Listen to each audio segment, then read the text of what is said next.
ini nanti akan agak loncat-loncat. Jadi kita mulainya dari potensiometri dulu.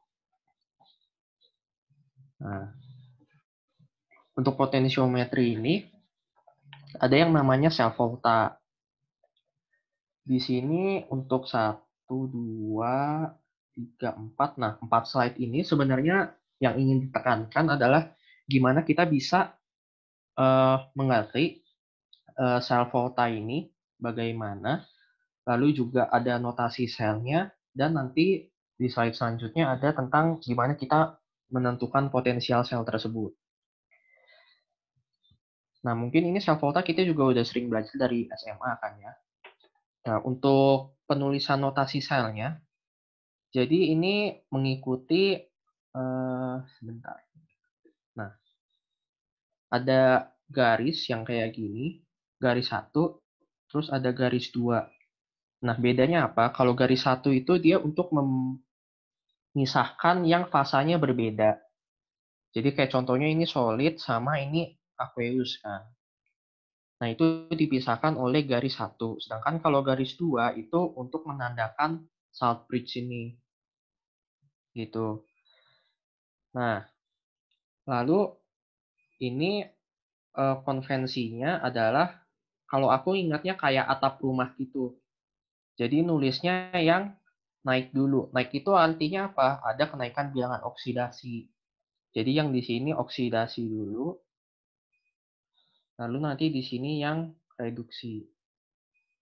Nah, kalau misalkan kita lihat contoh yang ini, oksidasinya apa? Berarti dari Zn menjadi Zn2+. Nah, untuk Zn menjadi Zn2+, dia membutuhkan elektroda Zn dengan larutannya ZnCl2. Seperti itu. Jadi yang ditulis dulu nanti adalah elektrodanya untuk oksidasi, reaksi oksidasi. Nah, selanjutnya ini dipisahkan jembatan garam kayak yang tadi. Lalu kita masuk ke reduksi. Nah, reduksi ini apa yang direduksi? Kita tulis dulu larutannya Ag+, baru elektrodanya. Menggunakan elektroda Ag solid. Kayak gitu.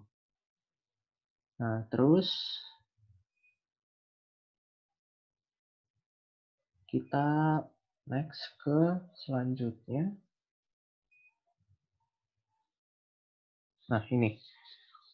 Untuk menghitung potensial sel. Untuk menghitung potensial sel ini sebenarnya kita pakai yang namanya persamaan Nernst. Itu secara umum rumusnya itu E sama dengan E0 min RT per NF dan I. Nah, R itu kan yang tetapan gas itu ya, yang 8,314, T itu suhunya, N itu berapa elektron yang terlibat, F itu tetapan Faraday yang 96.500. Nah, ini kan ada tetapan R, tetapan T, tetapan F. Kalau misalkan ini kita gabung, kita hitung dulu jadi satu, dia akan menjadi satu konstanta baru. Yang nanti kita bisa tulis sebagai 0,05916 per N. N-nya berubah jadi log. Log Q. Q itu apa? Q itu maksudnya adalah kayak tetapan kesetimbangan. Jadi contohnya kalau misalkan di sini kita lihat sel itu kan sebenarnya adalah E dari yang terreduksi atau E anoda dikurangi nanti E yang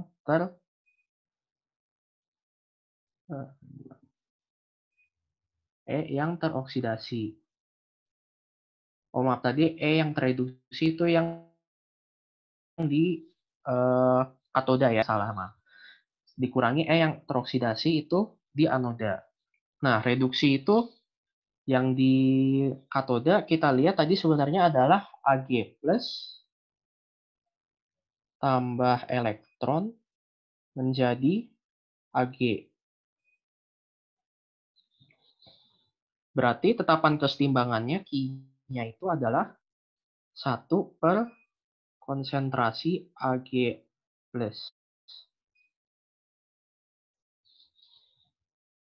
Nah, kita masukin, berarti ke rumus yang persamaan Nernst yang tadi ditulis itu, jadi E0, berarti E0 Ag plus per Ag, dikurangi 0,05916 per N. N-nya elektron yang terlibat berapa? Ada 1. Makanya di sini langsung 0,05916. Log Q. Q-nya tadi kita udah tulis, yaitu seper konsentrasi Ag+. Nah, hal yang sama dengan untuk di anoda, untuk reaksi oksidasi. Walaupun reaksi oksidasi, di sini kita tetap tulisnya dalam bentuk reaksi reduksinya. Zn2 plus tambah 2 elektron menjadi Zn. Kenapa seperti itu? Karena di sini kita juga menggunakan E0-nya merupakan E0 reduksi. Jadi yang di sini juga harus, untuk menghitung Q-nya, kita menggunakan yang terreduksinya. Reaksi reduksi. Jadi di sini Q-nya tetap seperti Zn2+. Seperti itu. Nah, setelah dihitung, nanti kita masukin konsentrasi Ag+ yang dicontoh, sama Zn2+ yang dicontoh juga, dapat Excel-nya segini.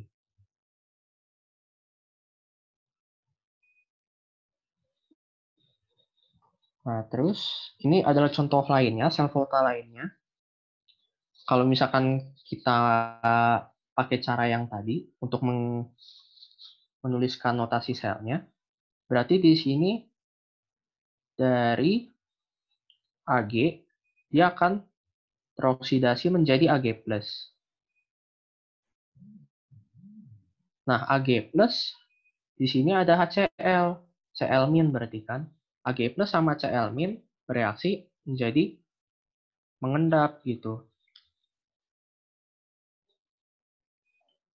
Nah, makanya yang di sini kita tulis Ag sebagai elektrodanya, lalu di sini ada garis 1 menandakan fasanya berbeda ya. Di sini ada HCl 0,1 M, lalu AgCl saturated, maksudnya di sini udah larutan yang penuh dengan AgCl. Jadi ketika Ag dioksidasi menjadi Ag+, itu dia akan langsung mengendap. Nah, lalu selanjutnya ada jembatan garam, yang ini KCl. Lalu reaksi reduksinya apa?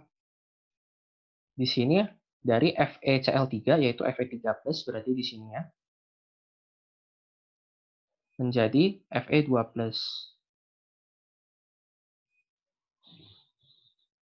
Dari FeCl2. Nah, larutannya itu ada kita gunain FeCl2 dan FeCl3.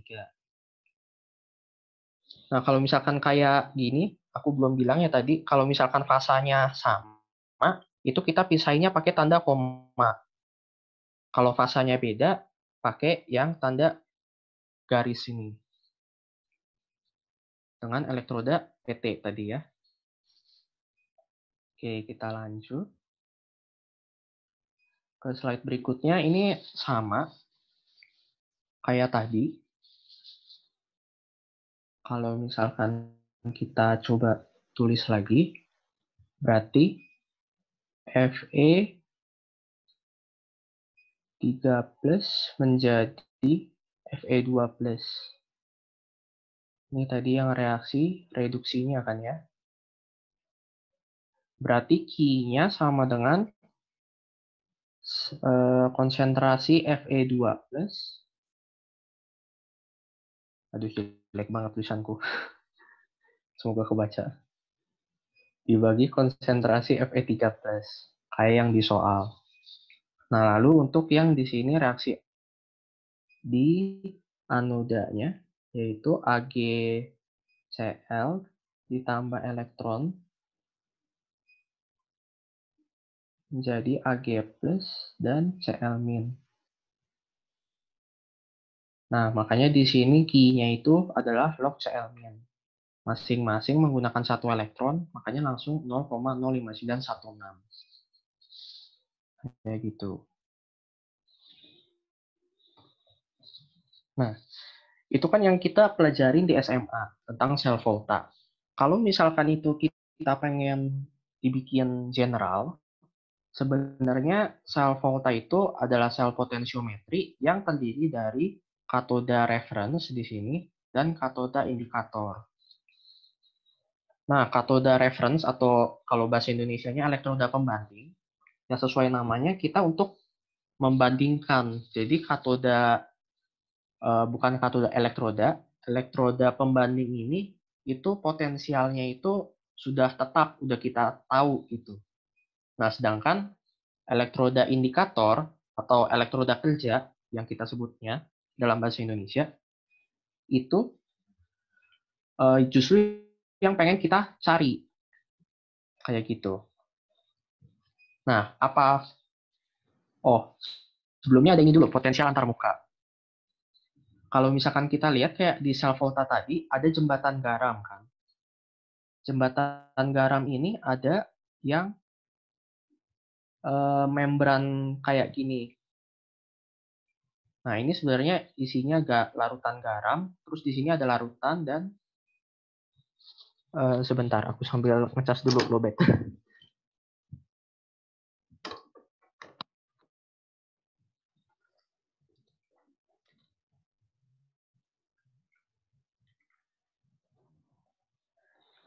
Oke, tadi, ini ya, ada larutan garam KCl, lalu ada larutan, kalau misalkan di sini contohnya larutan HCl, itu kan dipisahkan oleh membran.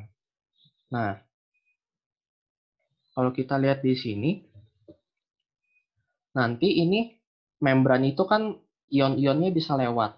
H+ bisa lewat, Cl- bisa lewat. Tapi perbedaannya adalah kalau H+ dia ukurannya kecil. Jadi otomatis untuk lewat itu dia bakal lebih mudah. Makanya di sini digambar panahnya lebih panjang. Cl- lebih agak sulit.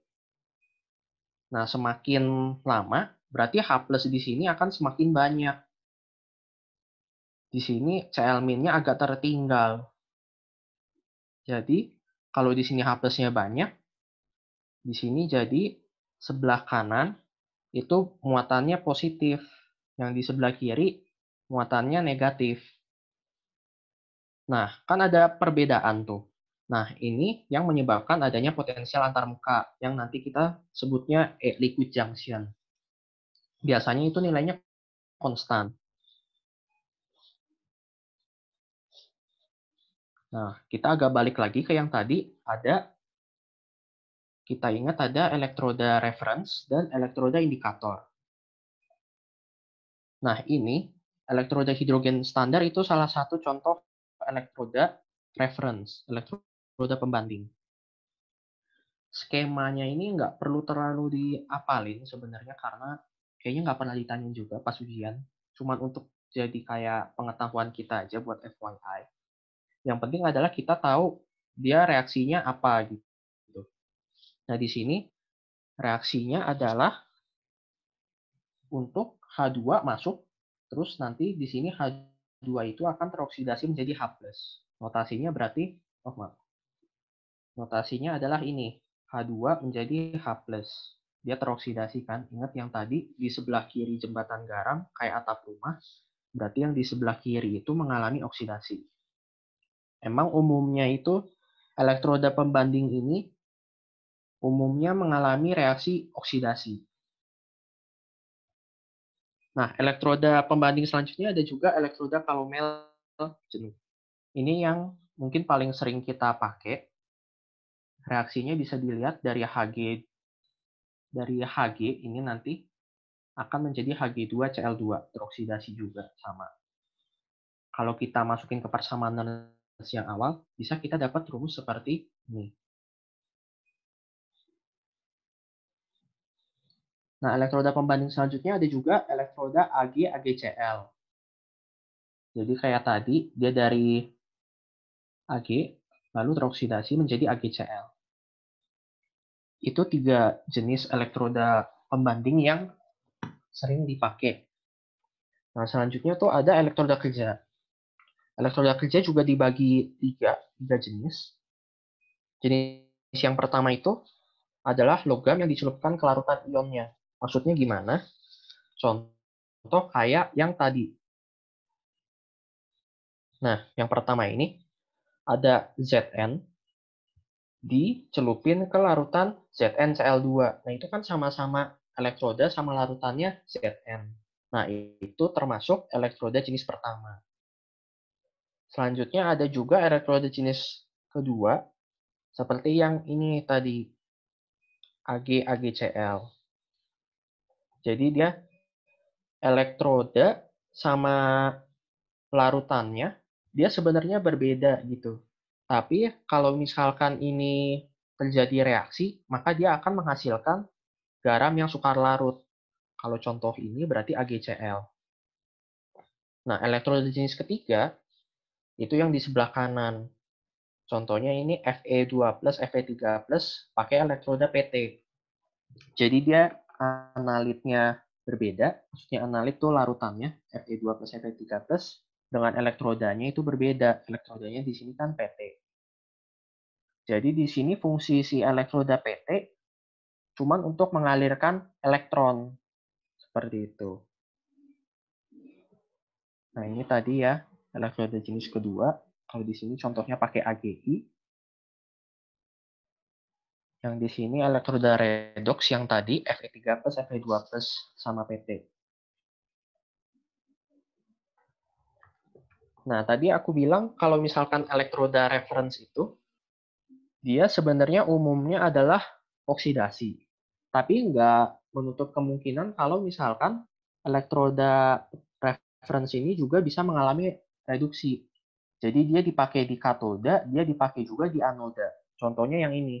Dia jadi elektroda membran. Nah, di sini kayak biasa. Di sini berarti yang tereduksinya reference internal. Ini ref-in itu reference internal. Elektroda pembanding yang dicelupkan ke larutan internal ini dikurangi reference sampel, yaitu elektroda reference juga, tapi yang dicelupkan ke larutan sampel yang ingin kita ukur. Lalu di sini ada tambahan elektroda membran.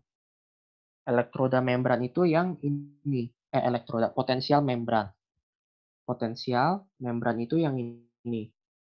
Jadi di sini karena internal solution sama sample solutionnya itu punya konsentrasi yang berbeda, pasti dia juga mempunyai potensial yang rumusnya kayak gini. Nah, ini kalau misalkan kita turunin selanjutnya, dia bakal mendapat E sel sama dengan K plus 0,05916 per Z log A sampel. Mirip kayak persamaan yang tadi sebenarnya. Nah, untuk membran ini sebenarnya dia punya selektivitas tertentu. Jadi kayak contohnya misalkan membran kita pengen membran selektif terhadap Na+. Nah, sebenarnya membran selektif terhadap Na+ itu nggak Na+, tapi dia juga bisa melewatkan misalkan H+, misalkan K+, gitu. Nah, itu kan kita nggak pengen sebenarnya. Kita cuma pengen Na+ yang bisa dilewatkan oleh membran. Nah, karena itu, untuk menghitungnya, kita di sini masukin parameter baru, yaitu yang K, AI, kali konsentrasi I, ZA per ZI. Nah, itu maksudnya apa? K ini, itu adalah suatu tetapan. Tetapan yang dihitung dengan rumus di bawah ini. Dengan AE dan IE adalah konsentrasi analit dan pengganggu yang memberikan nilai potensial sel yang sama. Nah, kalau misalkan kita balik ke contoh yang tadi, ya, berarti analitnya itu yang pengen kita ukur adalah Na+. I-nya itu pengganggunya misalkan H+, gitu ya. Dia memberikan potensial 0,5 gitu. Untuk memberikan potensial 0,5 dibutuhkan analit Na+ misalkan sebesar 0,5 juga. Nah, untuk H+ memberikan potensial yang sama, 0,5 tadi, 0,5 volt, dia misalkan membutuhkan berapa contohnya ya? 1 molar. Nah, kalau misalkan kita hitung, berarti dia kan KAI-nya menjadi 0,5/1, jadi sama dengan 0,5. Nah, KAI yang kurang dari 1 itu disebutnya sebagai membran yang bagus, membran yang selektif.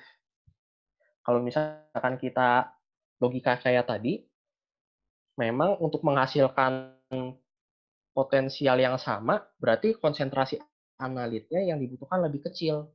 Dengan elektrolit dengan konsentrasi analit yang kecil, dia sudah bisa memberikan potensial yang sama. Jadi A-nya itu kecil, I-nya itu besar. Akhirnya diperoleh KAI-nya menjadi kecil. Nah, yang diperoleh tadi kita KAI kurang dari 1, itu elektroda membrannya itu bagus, potensial membrannya. ZA itu charge, muatannya si analit. I itu berarti muatan si interference, muatan si pengganggunya.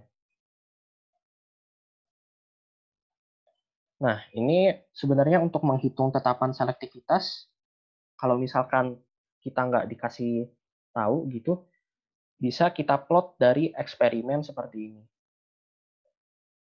Jadi di sini konsentrasi pengganggunya kita buat tetap, lalu nanti analitnya yang kita ubah-ubah.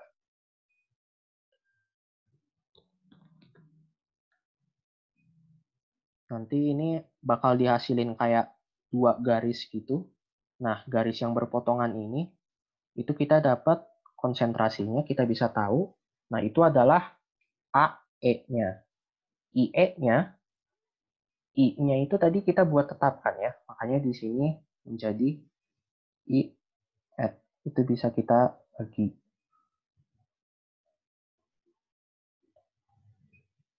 Nah, salah satu aplikasi dari elektroda yang tadi, elektroda membran, itu adalah elektroda gelas yang kita pakai biasa buat ngukur pH. Jadi dia itu selektifnya terhadap H+. Makanya kalau misalkan kita lihat tadi di sini, nah elektroda membran kan rumusnya ini. Potensial sel sama dengan K plus 0,05916/Z log A sampel. Nah, kita pakainya A-nya itu adalah H+. H plus muatannya 1. Berarti di sini K plus 0,05916/1 log H+. Nah, kita dapat rumus potensial selnya ini. Ini mekanisme timbulnya potensial. Jadi sebenarnya ini singkat aja ya. Gelas itu kan kita tahu muatannya negatif karena ada silika dan sebagainya. Nah, di gelas itu dia udah ada Na+ nih yang gede. Ketika kita celupin ke larutan yang ada H+ ini dia bisa masuk. Na+ keluar. Nah, pergantian ini nanti yang bakal diukur menjadi potensial. Ini contoh elektroda membran lainnya, tapi dia selektifnya terhadap kalsium. Rumusnya selalu sama yang tadi. Ini kita masukin Z-nya 2 karena kita pakai kalsium kan. Kalsium muatannya itu 2+. Nah, ini dimasukin analit yang kita ukur. Oke, ini juga sebenarnya sekilas saja aktivitas versus konsentrasi. Yang kita ukur itu sebenarnya adalah aktivitas, bukan konsentrasi. Nah, tapi untuk penyederhanaan aktivitas itu bisa kadang-kadang kita ubah menjadi konsentrasi biar lebih mudah kayak gitu. Ini untuk menghitung tadi aktivitasnya. Nah, ini contoh analisis kuantitatifnya kita bisa pakai metode kurva kalibrasi dan penambahan standar. Ini mungkin nanti kita langsung coba aja di latihan soal kali ya. Tapi kita kelarin materinya dulu. Nah, ini aplikasinya juga untuk analisis kuantitatif titrasi potensiometri yang udah pernah dilakuin juga kan ya di praktikum. Jadi kalau misalkan kita lihat, sambil kita titrasi, kita masukin NaOH di sini contohnya, otomatis pH makin lama makin nambah kan. Itu kita ukur dengan pH meter yang tadi udah kita bahas. Nah, itu sebenarnya kita bisa plot delta pH per delta V dan delta kuadrat pH per delta V kuadrat. Atau ini kita biasa sebutnya ini turunan pertama, ini turunan keduanya. Nah, grafiknya kayak gini. Ini titrasi yang biasa kita lakuin kan kayak gini. Nah, kalau misalkan kita turunin pertama, delta pH per delta V, kita dapatnya puncak kayak gini. Nah, titik ekivalennya itu adalah puncak yang di atas ini. Kalau misalkan kita bikin turunan keduanya, dia hasilnya kayak gini. Kayak gelombang gitu, ada puncak, ada lembahnya. Nah, titik ekivalennya di mana? Titik ekivalennya yang memotong di titik di garis 0 ini. Itu titik ekivalennya. Nah, oke, selesai. Kita lanjut ke elektrolisis dulu ya. Elektrolisis.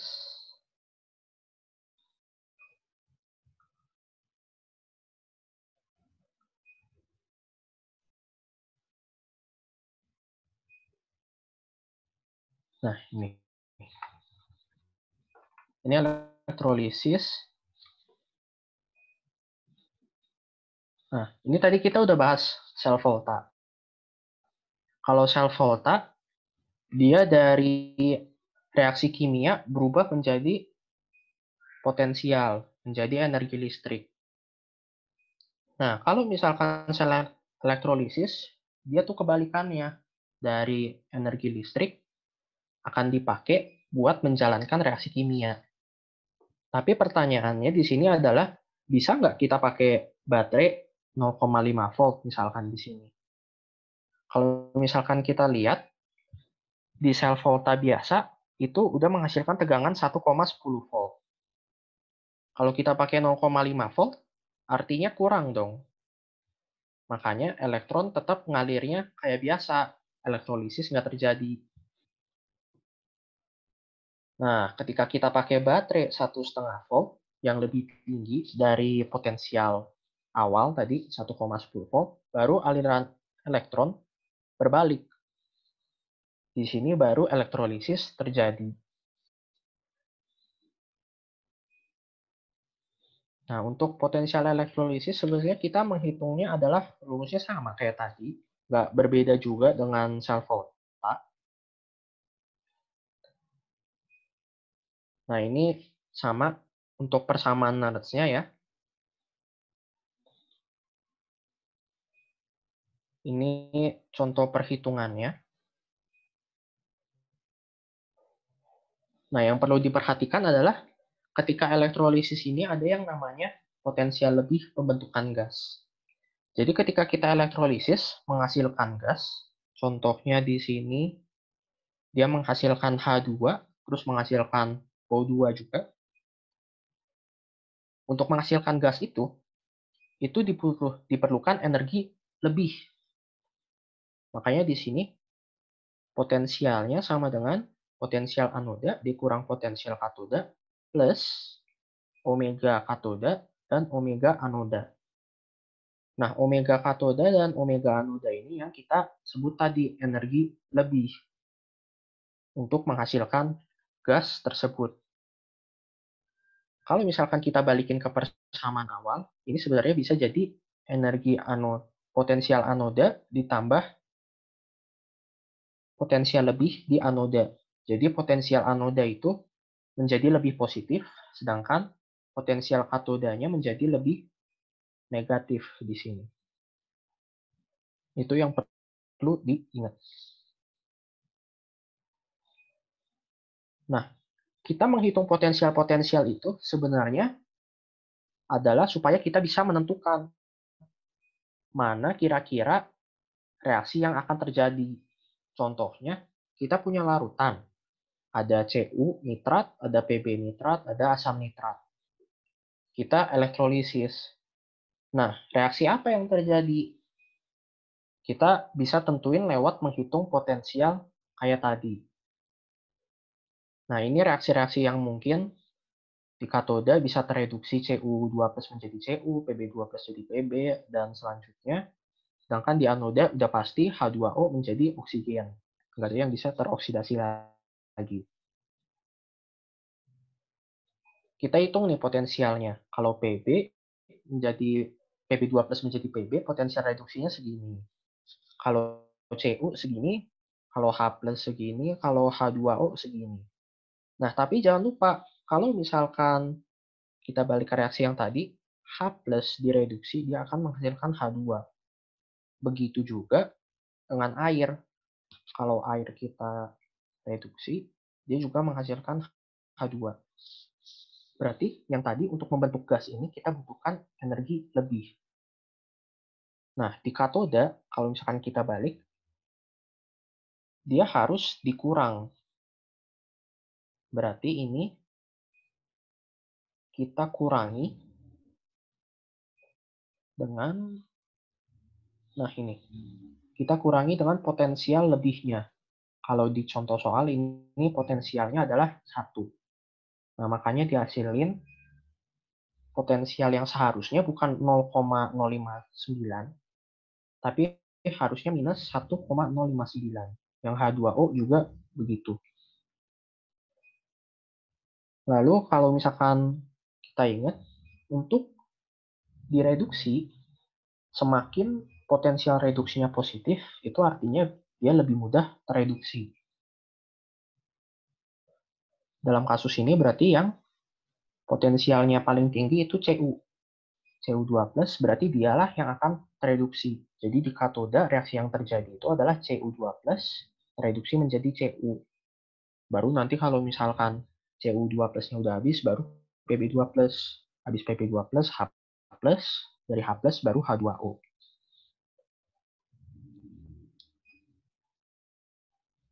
Ini proses elektrolisis seperti biasa sebenarnya. Nah, ini juga kita pakainya persamaan Nernst tadi. Berarti ini potensial reduksi standarnya adalah 0,337 dikurangi 0,059 per 2 karena muatan Cu-nya 2 log 1/10 pangkat min 5. 10 pangkat min 5 itu dari mana? Karena kalau dari sini konsentrasi Cu2+-nya adalah 0,01. Kita pengen bereaksi 99,99%. Berarti sisanya adalah 0,01% dikali 0,1 molar, nanti dihasilkan 10 pangkat min 5 molar.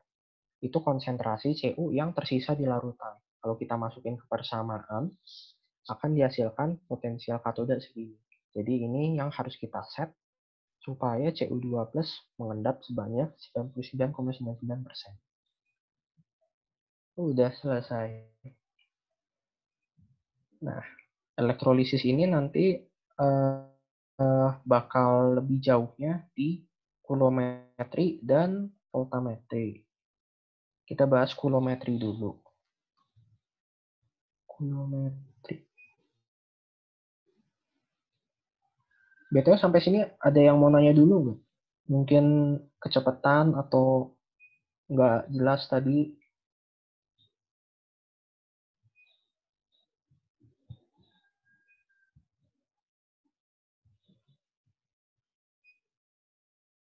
Kalau gitu kita lanjut aja ke kulometri. Materi yang ketiga. Nah, kulometri ini sebenarnya dia salah satu aplikasi dari elektrolisis.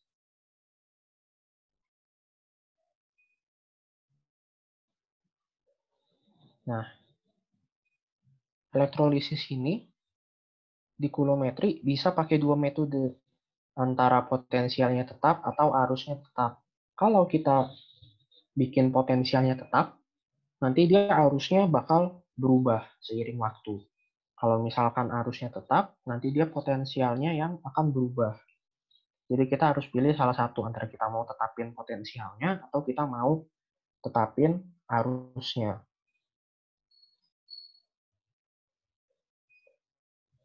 Nah, kita pakai metode potensial tetap dulu untuk yang pertama. Di sini misalkan kita punya larutan yang mengandung Cu2+ dan Pb2+. Kita pengen mereduksi Cu2+ saja nih. Nah, potensialnya berarti kita harus set di mana? Untuk ini kita potensialnya kita set di bawah dari potensial reduksi. Kenapa kayak gitu? Karena ini yang dulu sempat Pak Inov ajarin juga dan masih aku ingat. Jadi kalau misalkan potensial itu sebenarnya potensial ini ada muatan positif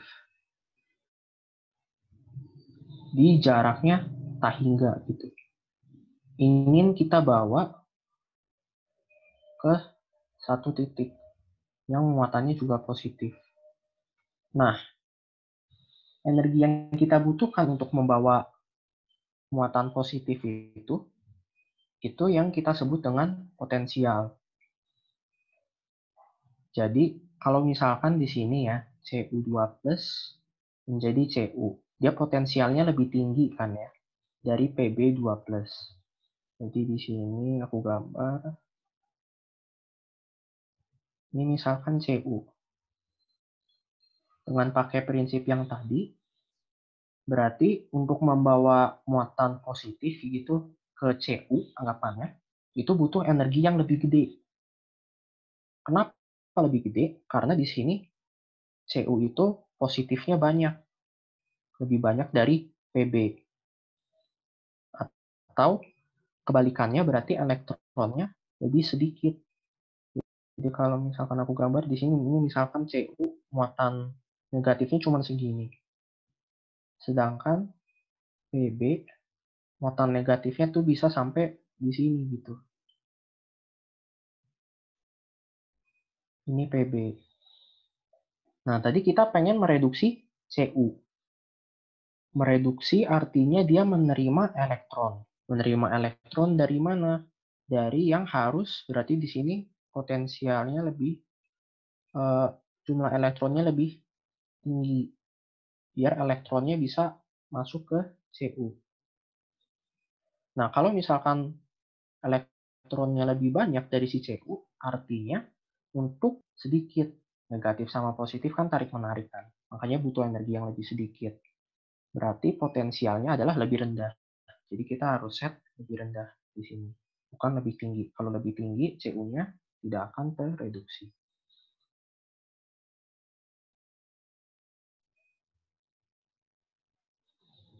Gitu.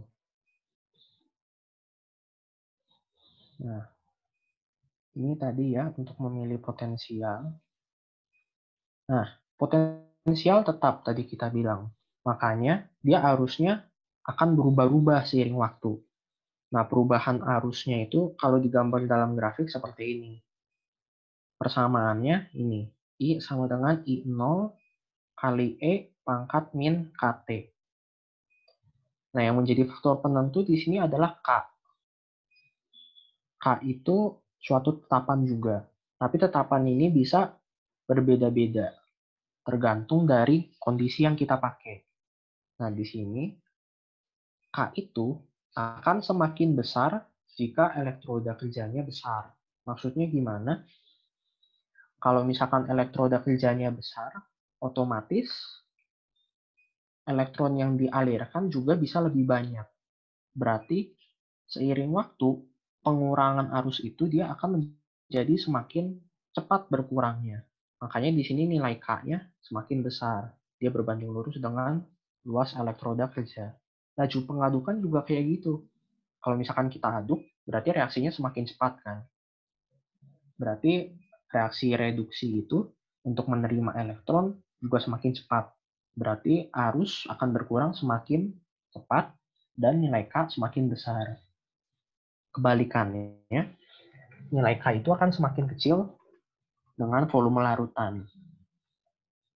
Maksudnya adalah kalau misalkan volume larutannya misalkan kita gedein gitu ya, volume larutan semakin banyak, berarti konsentrasi itu menjadi semakin sedikit. konsentrasi semakin kecil, artinya elektron yang dipakai juga akan semakin kecil. Makanya K-nya menjadi semakin kecil. Jadi tadi K menjadi kecil jika volume diperbesar. Berarti berbanding terbalik. Selanjutnya kita ada metode arus tetap. Nah, arus tetap ini berarti kalau di gambar grafik tadi, I-nya itu akan konstan, garis lurus di sini terlihat. Tapi yang menjadi masalah adalah ketika arus tetap, berarti potensialnya akan berubah.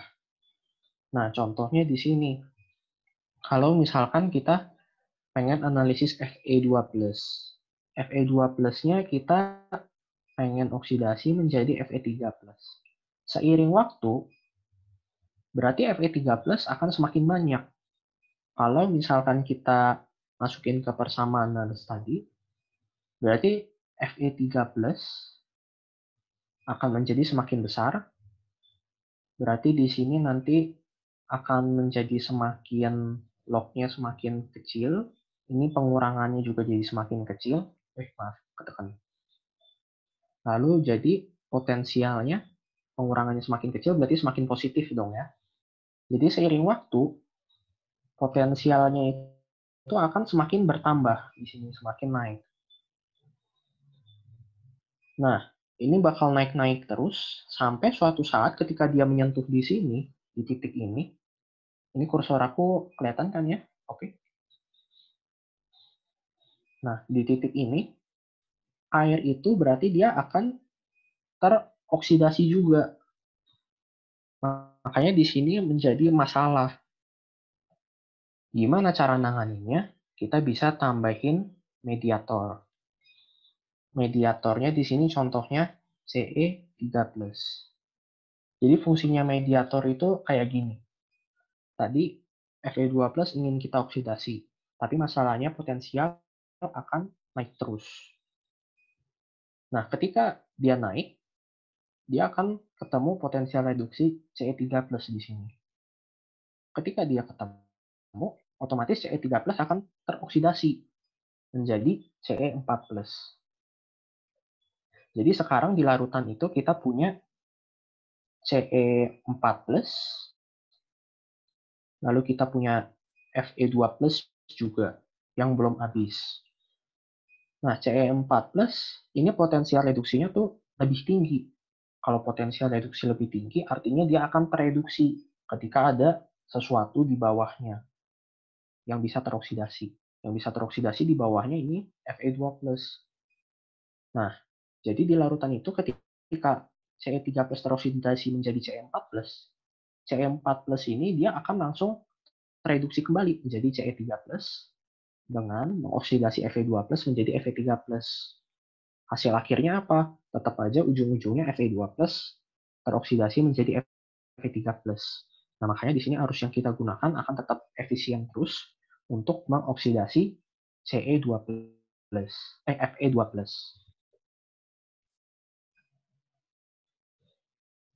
Nah, ini untuk analisis kuantitatifnya, jika kita pengen ngitung-ngitung, sebenarnya yang perlu diperhatikan di sini adalah, ini ada nggak ya? Oh, nggak ada, oke. Kalau gitu, aku tulis saja. Yang penting ketika kita ingin menganalisis kuantitatif, yang harus kita tentukan pertama adalah mol elektron. Itu mau ngerjain apapun harus selalu balik ke mol elektron. Nah, mol elektron itu dia sebenarnya adalah muatannya ada berapa dibagi dengan tetapan Faraday-nya. Dan muatan itu sebenarnya adalah arus dikali waktu. Yang perlu ditekenin sebenarnya adalah dua ini. Nah, ini rumus ini kalau misalkan kita gabungkan sebenarnya adalah mol elektron sama dengan Q per F. Q itu tadi I kali T ya. I kali T per F. Nah, lalu kalau misalkan kita punya kayak tadi Fe2+ menjadi Fe3+ tambah elektron. Nah, mol elektron itu kan di sini adalah stokiometri, berarti 1/1 mol elektron sama dengan 1/1 mol Fe3+ yang pengen kita cari. Nah, mol Fe3+ di sini contoh dilambangkan dengan N. Jadi N sama dengan 1/1. Di sini kan koefisiennya elektron ya. Di sini kita kasih lambang M dikali mol elektronnya ada berapa? Ini tadi, I kali T per F. Nah, makanya kita dapat rumus yang ini. Tapi asalnya dari mana? Asalnya dari sini. Jadi pokoknya selalu menghitung mol elektron dulu.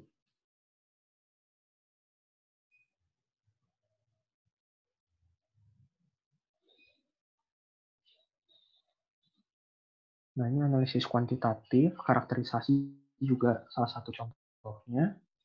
Kita skip dulu, nanti pas latihan soal sekalian kita lihat. Sekarang kita coba lanjut ke voltam dulu ya, ke voltametri.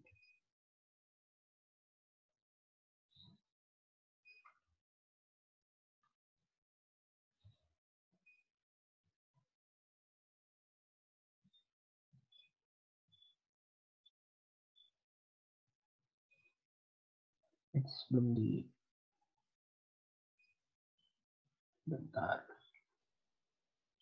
Belum diperbesar layarnya.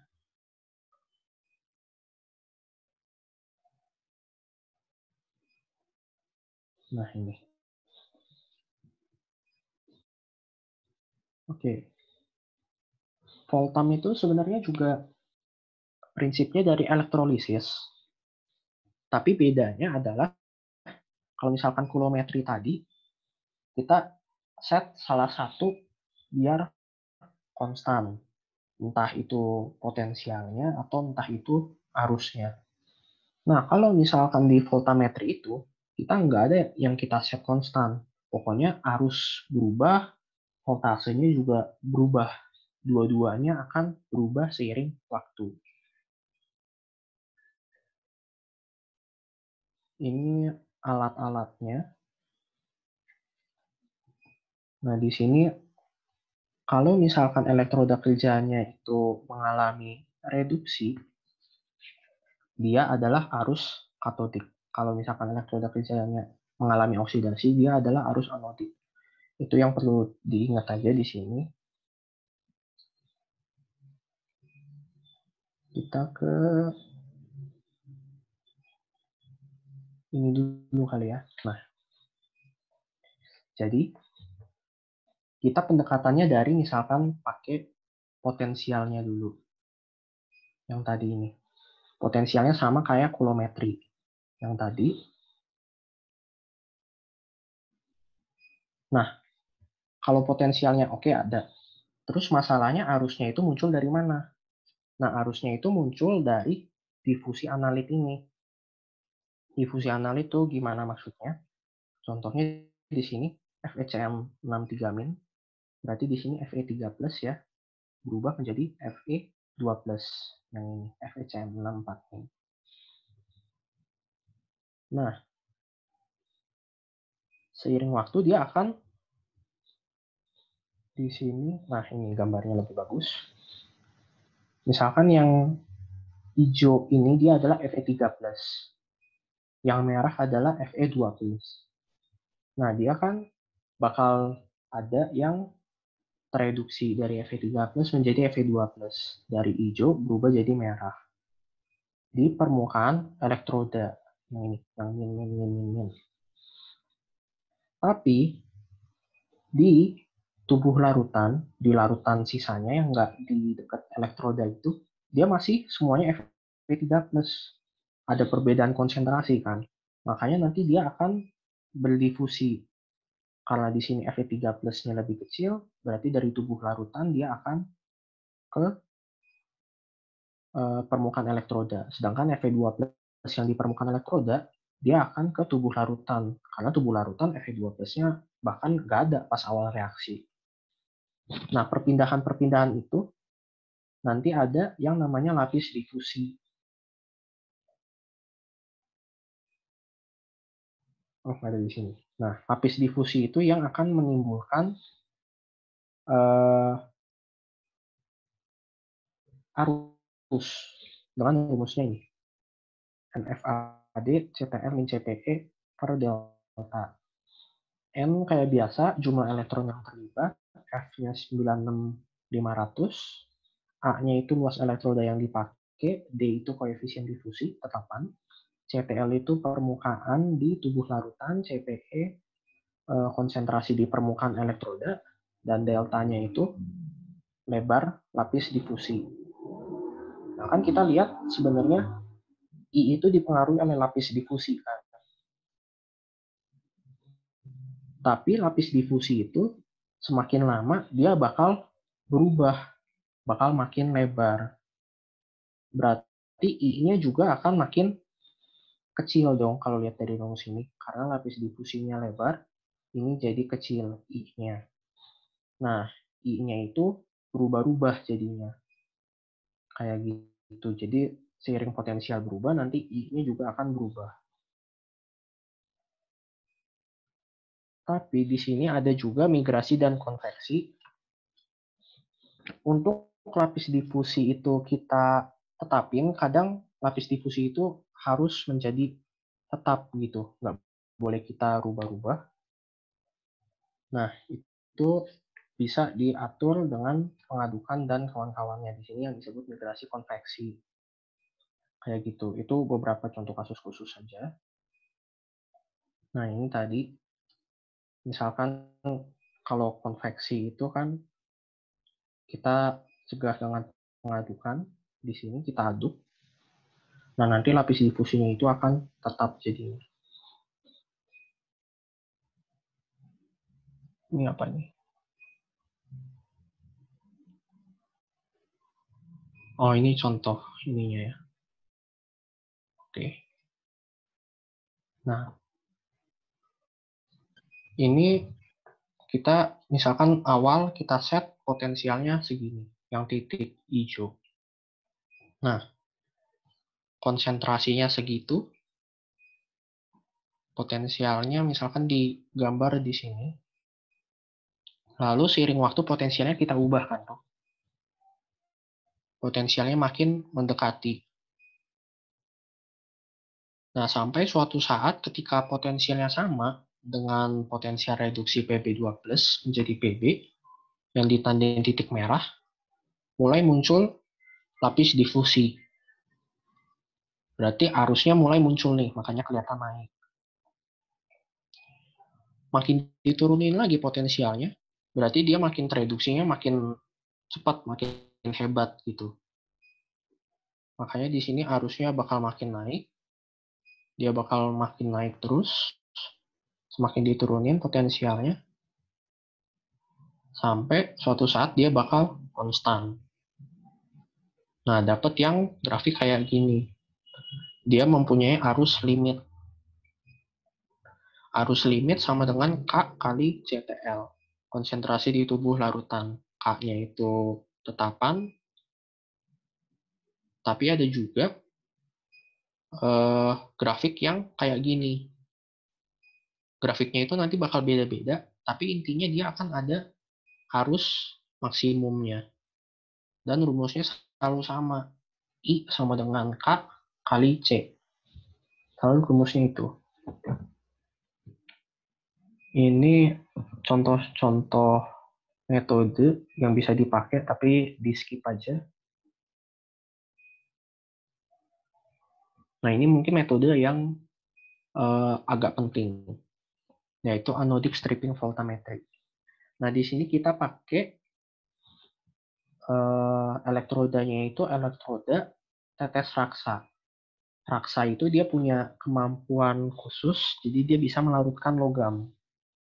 Jadi kalau misalkan kita punya Cu12, kita reduksi ini menjadi Cu kan.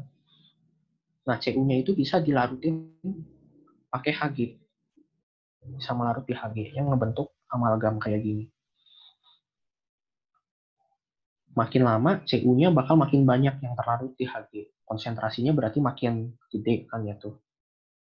Nah, sampai suatu saat Cu-nya tuh udah banyak banget. Jadi dia nggak kuat lagi, akhirnya raksanya itu netes dan Cu-nya larut lagi.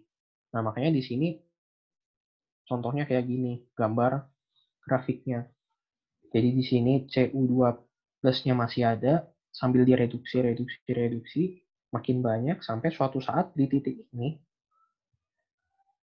dia Cu-nya udah banyak banget, Hg-nya nggak kuat nahan lagi, akhirnya keluar, akhirnya netes, tuh raksa, dan di sini jadi ada keukur.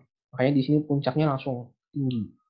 Nah, makanya teknik ini dipakai buat dapetin arus puncak yang lebih besar. Karena tadi itu konsentrasinya bisa bertambah terus sampai suatu saat baru dilepasin sekaligus.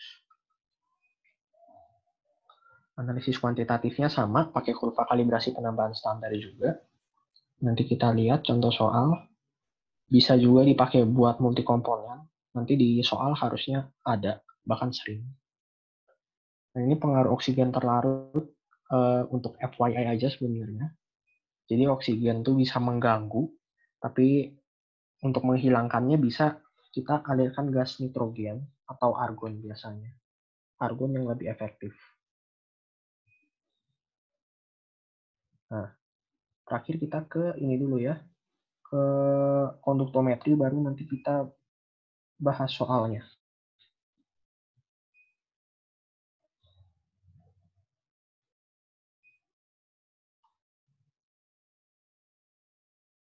Nah, ini konduktometri.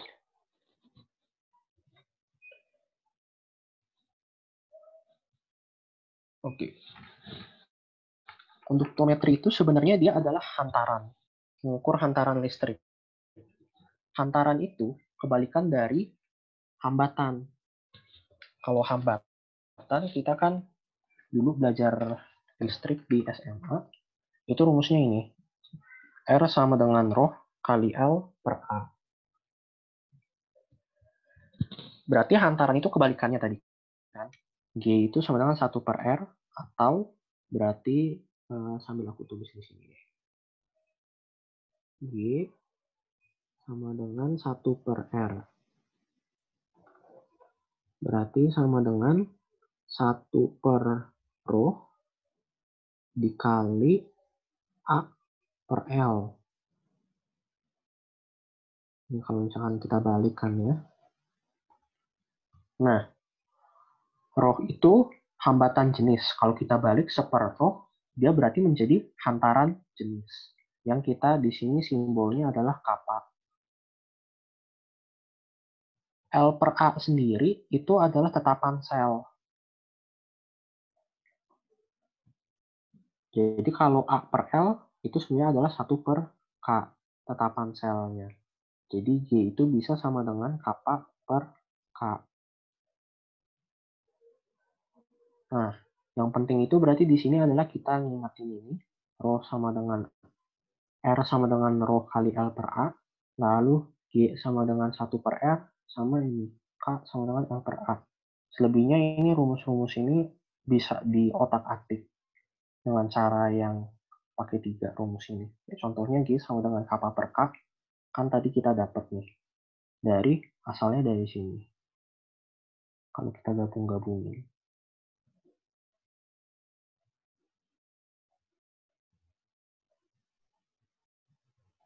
Nah, ini tadi hantaran larutan, kemampuan untuk menghantarkan arus listrik. Di sini kalau kita lihat konsentrasinya lebih gede, otomatis dia bisa menghantarkan listrik lebih banyak. Kenapa? Karena NaCl-nya misalkan lebih banyak, kan dia bisa menjadi Na plus dan Cl- yang lebih banyak. Nah, dengan adanya muatan-muatan itu, dia bisa menghantarkan elektron menjadi lebih banyak. Makanya hantarannya juga lebih gede dari yang NaCl 0,01 M. Nah, kebalikannya, bukan kebalikannya, ini MgCl2 dan dibandingin sama NaCl. Nah, MgCl2 kalau dilarutin kan dia menjadi Mg2+, terus ada 2 Cl-. Nah, konsentrasi ionnya berarti lebih banyak dong. Makanya dia bisa mengantarkan lebih banyak juga. Jadi konsentrasi itu nanti bakal berbanding lurus dengan hantaran. Tapi kebalikannya, ini ada yang namanya daya hantar molar. Kalau kita lihat, nah ini ya. Tadi kan hantaran naik dengan konsentrasi naik. Tapi daya hantar molar dia akan menurun seiring kenaikan konsentrasi. Daya hantar molar itu jadi ini kappa dibagi C. Daya hantar untuk 1 molar. Kenapa menurun?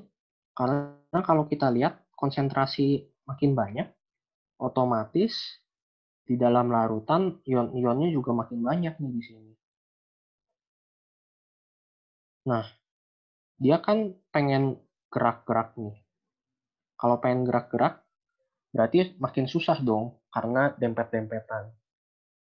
Akhirnya ya, daya hantar molarnya bakal turun kayak gitu.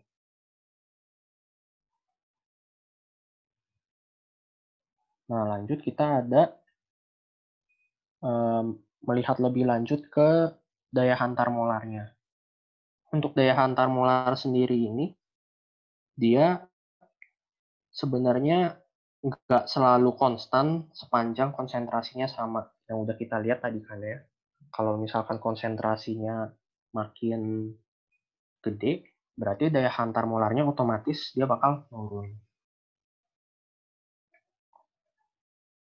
Nah, daya hantar molar itu bisa dihitung dari daya hantar pengenceran tak hingga. Yang di sini ada nolnya. Ini lambang apa ya? Delta gitu kalau nggak salah. Delta 0. Itu pengenceran tak hingga. Itu dia bisa dihitung dari daya hantar ion-ionnya. Jadi contohnya, kalau misalkan di sini kita pengen menghitung daya hantar molar MgCl2. Tadi MgCl2 bakal terionisasi jadi Mg2+, terus ada 2 Cl-. Makanya di sini dia adalah 1 dari daya hantar molar Mg2+, ditambah 2 kali daya hantar molar Cl-. Ini tabel daya hantar molar ion-ionnya.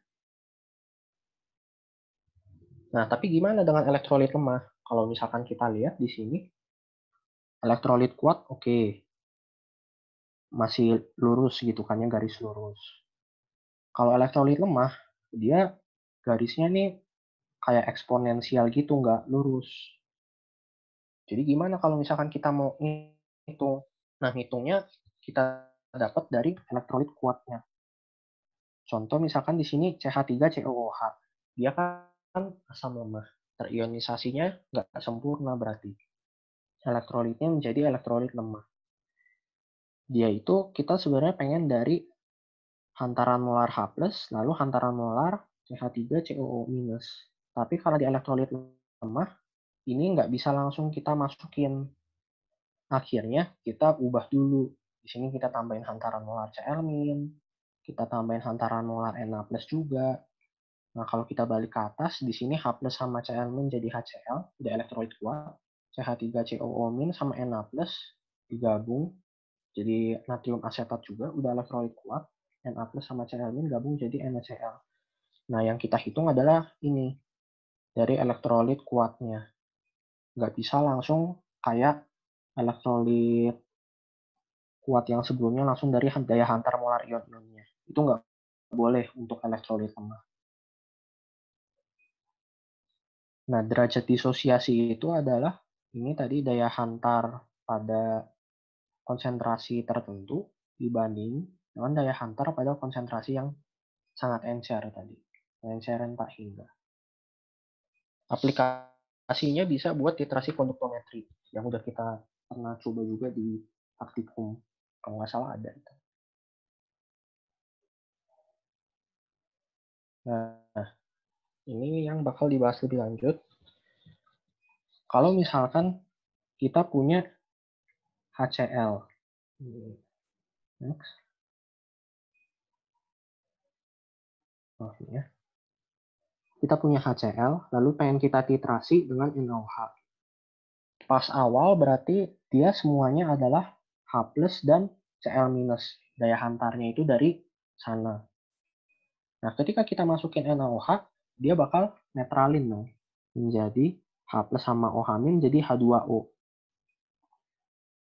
Berarti kalau misalkan kita punya satu HCl, satu H+, satu Cl-, terus kita masukin satu Na+ sama satu OH-. Berarti dia akan menjadi ini satu Na+ dan satu Cl-. Yang awalnya satu H+ sama satu Cl- berubah menjadi satu Na+ sama satu Cl-. Di sini Cl-nya kan tetap sama, yang berubah adalah H+ menjadi Na+-nya. Kalau kita lihat, kita balik dulu ke sebelumnya. Ini H+ itu hantarannya 349,8, Na+ 50,1. Berarti dia berkurang. Makanya seiring waktu di sini hantarannya itu akan semakin menurun sampai di suatu titik dia akan naik lagi. Kenapa kok bisa naik lagi? Karena HCl-nya tuh udah habis. Semuanya udah menjadi NaCl, Na+ sama Cl-. Ketika kita tambahin lagi NaOH, berarti NaOH-nya kan bakal menjadi Na+ sama OH-. Yang artinya ada pertambahan ion dan hantarannya naik lagi. Kayak gitu. Nah, jadi titik ekivalennya ya di sini. Yang lembahnya itu. Nah, ini titik ekivalennya.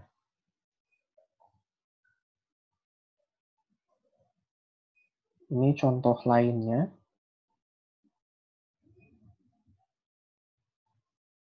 Nah, selesai. Kita coba lihat latihan soal kalau gitu ya. Latihan soal. Ada yang punya soal nggak? Cari di 105 ya.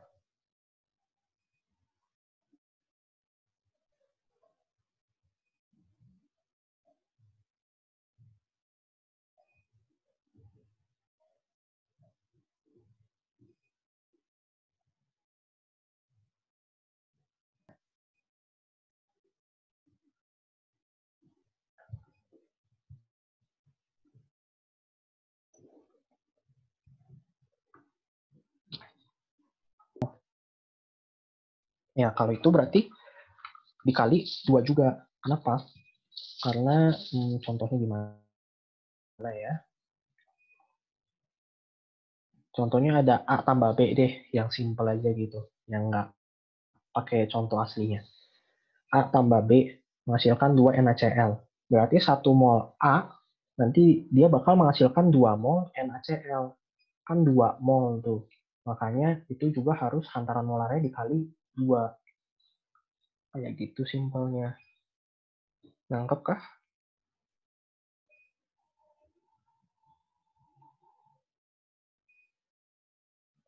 Oke. Ada pertanyaan lagi mungkin?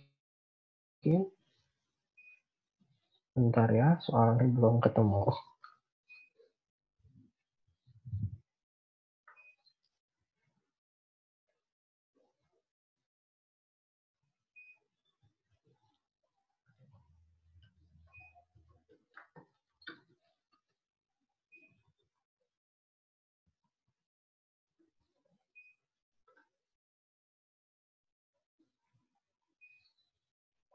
Soal contoh, ini yang kelas sebelah ya berarti. Yang ujian pertama elektrometri. Jadi kita coba lihat ya. Nah, soal pertama, titrasi konduktometri didasarkan pada perbedaan kemampuan ion-ion di dalam larutan menerangi listrik. Ada titrasi 200 ml dengan AgNO3. Terbentuk endapan AgCl. Gambarkan kurva titrasi konduktometri tersebut dan berikan penjelasan terkait bentuk kurvanya. Oke. Berarti coba kita tulis reaksinya dulu. Ada MgCl2. Kita titrasi pakai AgNO3 kan ya. AgNO3. Dia menjadi berarti AgCl dan MgNO3. MgNO3. Disetarain berarti ini 2, ini 2 juga ya. Ini MgNO3 2 kali. Nah, berarti awalnya, pas keadaan awal, dia hantarannya itu asalnya dari 1 Mg2+, terus ada juga dari 2 Cl-. Seiring reaksi, berarti nanti Cl-nya bakal ngendap jadi AgCl, berarti dia nggak bisa mengantarkan lagi ya. Diganti dengan NO3. Jadi ini kan AgCl nggak bisa mengantarkan, MgNO3 juga yang bisa mengantarkan doang ya. MgNO3 2 itu dia terdiri dari 1 Mg2+ sama 2 NO3-. Berarti Mg2+-nya kan ini sama nih. Ya anggap aja kita coret gitu. Berarti dia sebenarnya perubahannya adalah Cl- menjadi NO3-. Nah, kita lihat di sini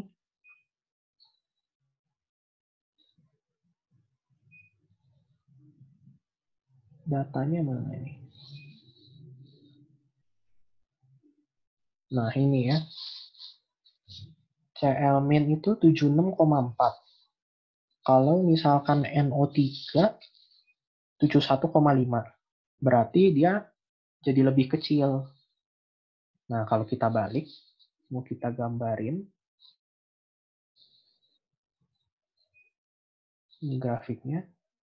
Ini ada MgNO3 yang ditambahin volume AgNO3. Ini hantaran. Tadi kan si NO3 lebih kecil ya dari Cl-. Berarti misalkan awalnya di sini, dia bakal turun terus karena menjadi lebih kecil. Nah, sampai titik ekivalen. Misalkan titik ekivalennya di sini. Ini TE, titik ekivalen. Nah, setelah itu berarti di dalam larutan kita, sisanya adalah AgCl dan MgNO3. Udah nggak ada lagi tuh MgCl2. Udah titik ekivalen, udah habis bereaksi.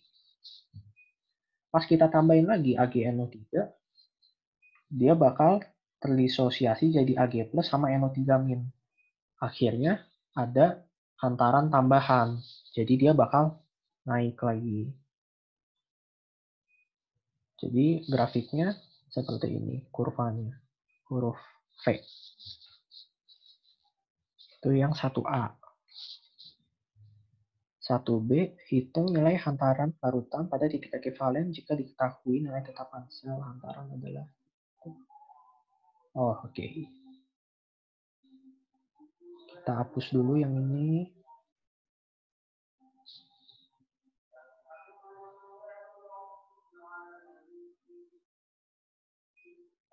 Nah, ini tadi reaksinya kan kayak gini ya.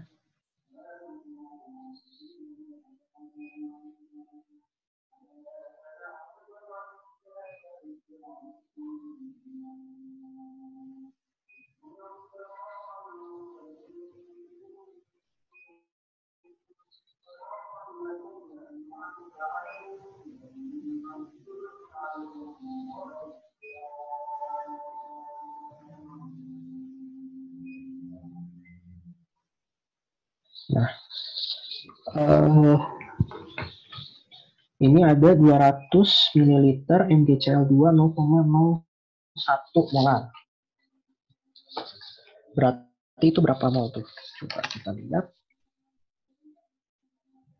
Mol MgCl2 berarti adalah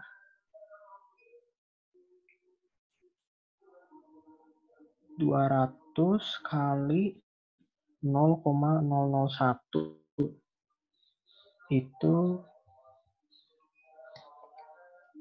coba ya sambil dihitung bareng-bareng,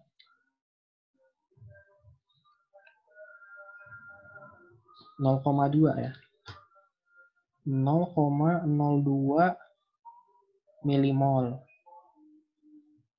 Nah, dari reaksi yang pertama yang kita tulis tadi,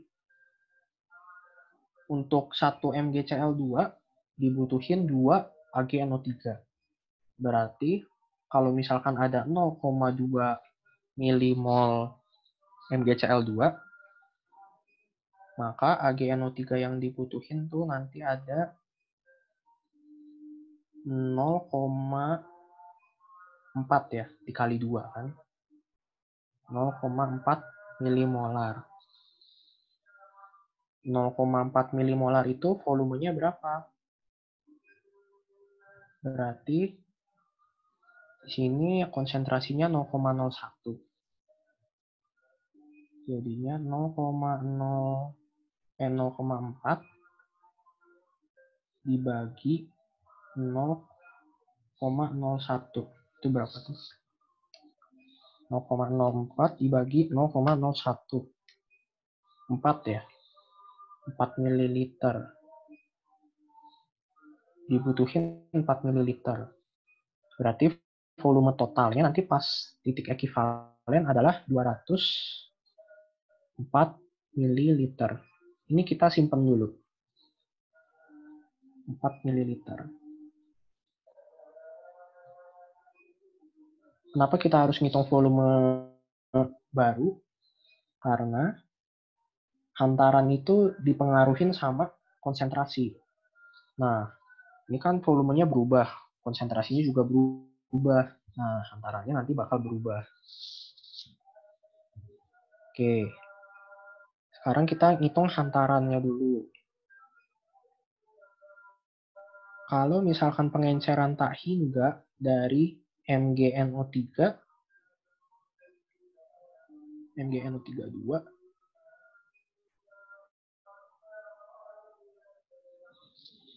itu tadi adalah Mg2+, hantarannya berapa? Mg2+ 106,2. 106,2. Kalau NO3 71,5. Berarti 106,2 ini yang Mg2+ ditambah 2 kali berapa nih? Tadi 71,5 ya, kalau nggak salah. Itu hasilnya 249,2. Oke. Kita udah dapat ininya.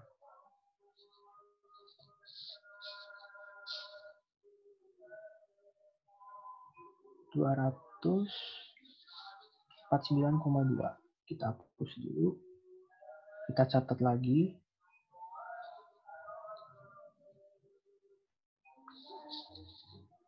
Ininya 249,2.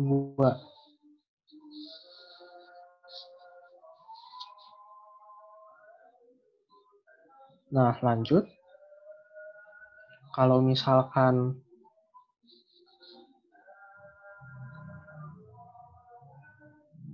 konsentrasinya berapa ya? Konsentrasi MgNO3.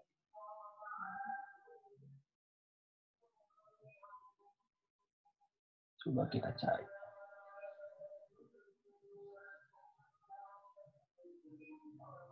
Tadi di sini ini 0,2 ya. Di sini 0,4 mol, berarti dihasilin MgNO3 0,2 mol. 0,2 mol dibagi volumenya 204.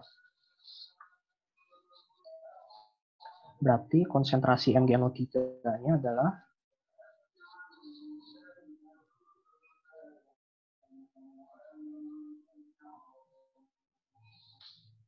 0,2 dibagi 204 itu 9,8 kali 10 pangkat min 4 molar berarti ya. Nah, segini nih konsentrasinya. Berarti daya hantar molarnya itu kan adalah hantaran jenis dibagi sama konsentrasinya kan. Hantarannya ini tadi 249,2, konsentrasinya segini, artinya kapaknya itu, hantaran jenisnya adalah kali 9,8, 0,244. 0,244. Nah, lalu rumus yang tadi yang kita turunin, hantarannya itu adalah kapak dibagi K. K-nya ini kita tahu 0,1. Kapanya tadi kita dapat 0,244. Berarti ya udah ini kita bagi aja. 0,244 bagi 0,1 ya. Berarti sama dengan 2,44 Siemens. Ini hasilnya. Berarti jawaban yang B 2,44 Siemens. Gitu. Kita lanjut ya. BTW kalau misalkan ada yang kak kok jawaban aku beda, nggak apa-apa diomongin aja. Siapa tahu jawabanku yang salah. Karena ini aku juga baru ngerjain. Oke. Oke, kita lanjut ke nomor 2. Kadar ion sulfat dalam air laut ditentukan dengan elektroda selektif ion sulfat. Dalam labu takar 1 liter, 1 ml lautan sampel. Yang pertama kita garis bawain dulu di sini adalah metodenya penambahan standar, bukan kurva kalibrasi.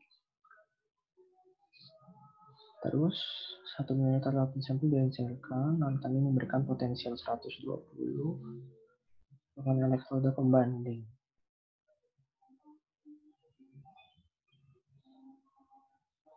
Potensial larutan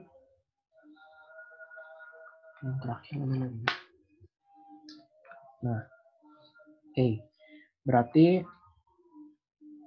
ini pas awal. Rumusnya apa tadi? Potensial. Kalau pakai persamaan adalah K-nya. Itu berarti elektroda AG. Bentar.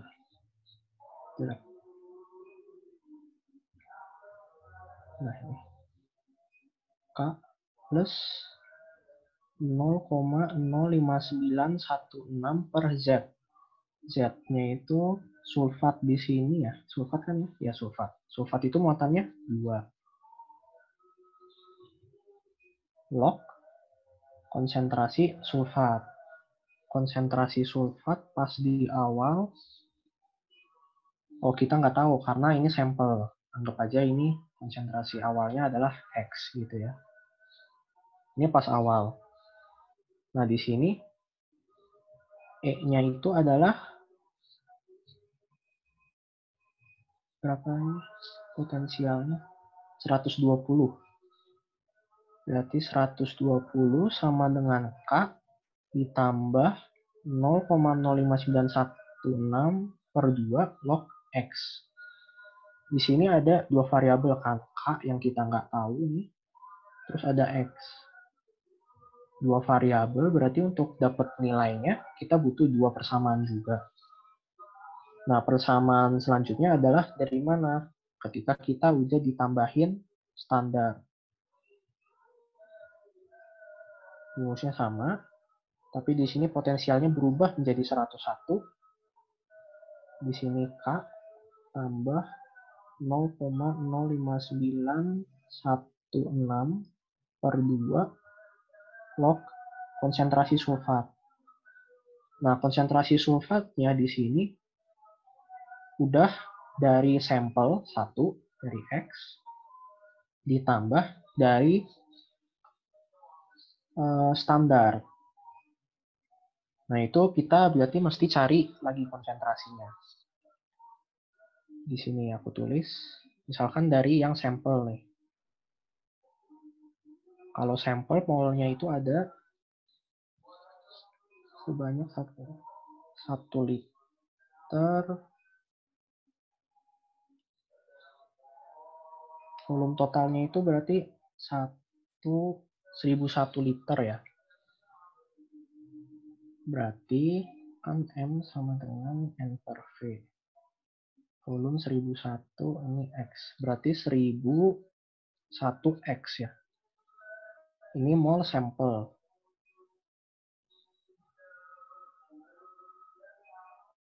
Mol standarnya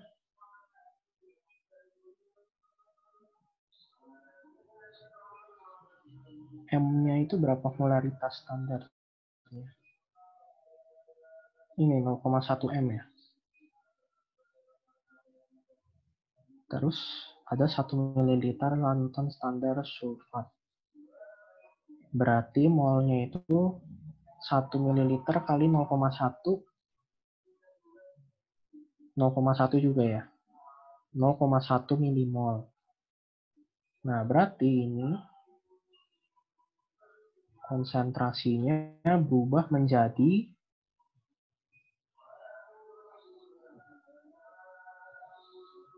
1001 X mol si sampel ditambah 0,1 itu molnya dari standar per 1001. Nah, ini kan kita udah dapat 2 persamaan nih. Berarti tinggal kita selesaiin, masukin aja di kalkulator gitu. Nanti dapat X-nya berapa. Itu dapat cara kadar ion sulfatnya. Oh, tapi nggak berhenti sampai sana ya. Ingat di sini dalam labu takar 1 liter, 1 ml larutan sampel diencerkan. Nah, berarti nanti dari kadar ion sulfatnya itu hasilnya adalah mesti kita kali faktor pengenceran. Jadi X dikali 1000 per 1. 1000 itu dari 1 liter. 1 liter 1000 ml. Nah, X kali 1000 per 1. Itu dapat kadar ion sulfatnya. Oke. Kita lanjut ya.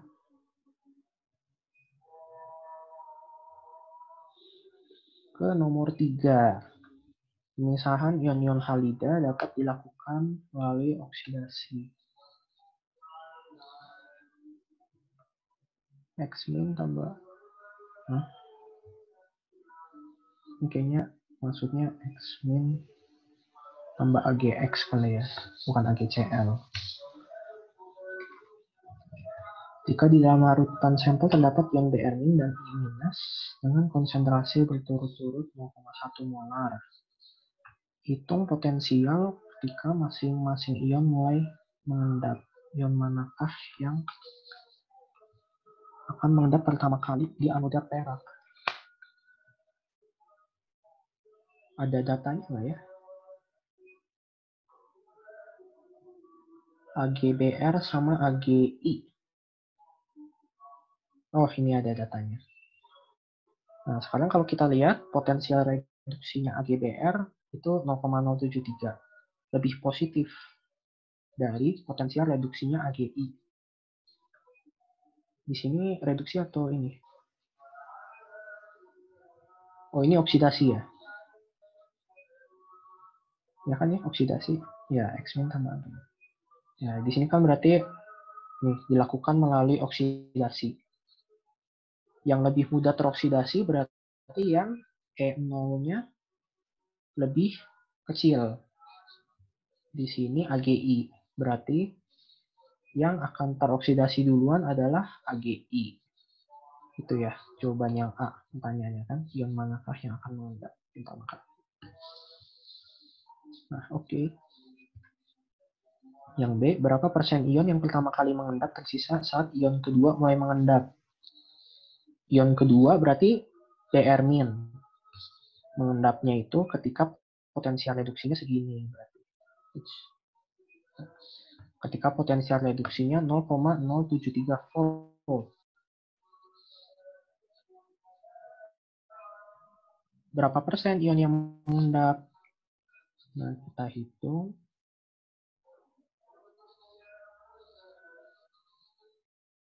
Kalau kita masukin ke persamaan dengan tadi di mana, di sini deh tulisnya. E sama dengan berarti E0 AgI berarti di sini per Ag dikurang 0,05916. Duh, kebaca nggak ya ini? Per 1 log Q. Satunya itu karena 1 elektron. Lalu Q-nya tetapan kesetimbangan kita cari, berarti di sini ingat walaupun ini X-min tambah Ag menjadi AgCl tambah elektron, kita nggak boleh langsung dari sini. Karena ini reaksi oksidasi. Sedangkan potensial yang kita pakai adalah potensial reduksi. Jadi ini harus kita balik dulu biar jadi reaksi reduksi. Jadi AgCl tambah elektron menjadi kok AgCl? Salah, AgI. AgI tambah elektronnya jadi Ag tambah I minus. Berarti Q-nya itu tetapan kesetimbangannya ini solid, konsentrasi I minus ya.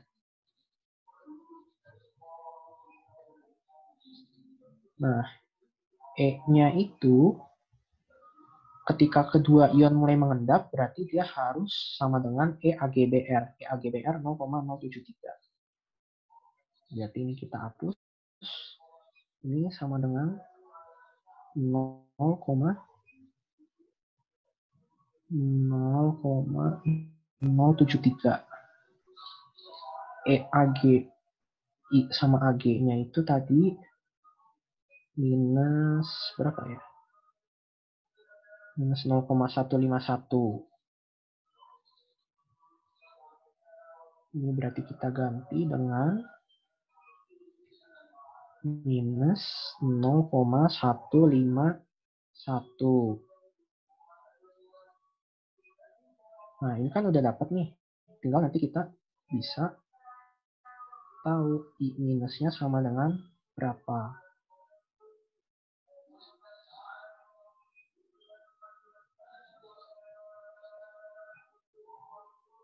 Nah, ini berarti berapa persen, ini bisa diubah jadi persen ya. Setelah diubah jadi persen,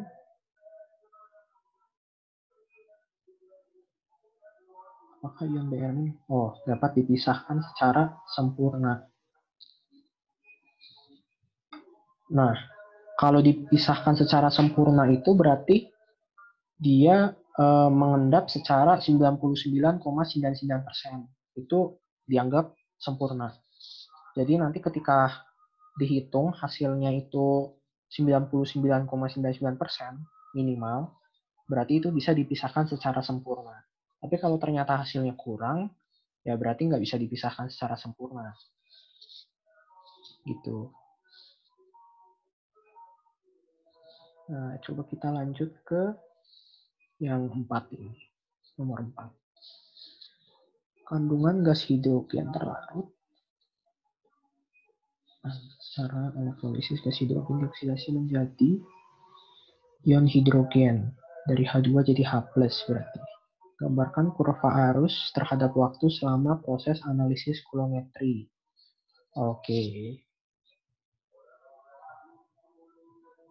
Tadi di sini Metode potensial tetap. Kulometri kan ya. Kalau kulometri potensialnya tetap, otomatis arusnya berubah. Nah, berubah kayak gimana? Kayak yang tadi sudah kita bahas. Semakin lama arusnya itu akan semakin kecil. Kayak gini. Menurun. Set. Mengikuti grafik eksponensial. I sama dengan I0 arus awal kali E pangkat minus KT. Ini T, ini I. Ya. Jelaskan cara menentukan muatan listrik dari kurva tersebut. Oh. Q sama dengan I kali T. Itu salah satu yang rumus dasarnya kan. Nah, ini tuh sebenarnya didapat dari turunannya dq sama dengan